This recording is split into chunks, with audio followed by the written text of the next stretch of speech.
मरती हुई ज़मीन को बचाना पड़ा मुझे, बादल की तरह दश्त में आना पड़ा मुझे। वो कर नहीं रहा था मेरी बात का यकीन, फिर यूं हुआ कि मर के दिखाना पड़ा मुझे। उस अजनबी से हाथ मिलाने के वास्ते महफिल में सबसे हाथ मिलाना पड़ा मुझे। भूले से मेरी सिमत कोई देखता न था, चेहरे पे एक जख्म लगाना पड़ा मुझे।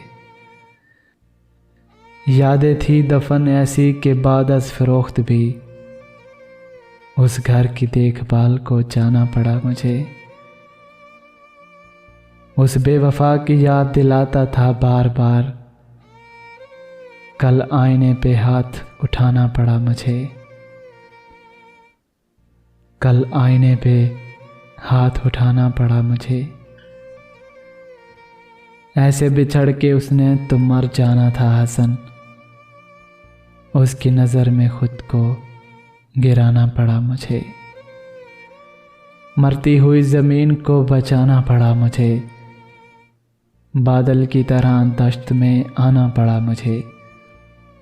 वो कर नहीं रहा था मेरी बात का यकीन, फिर यूं हुआ कि मर के दिखाना पड़ा मुझे।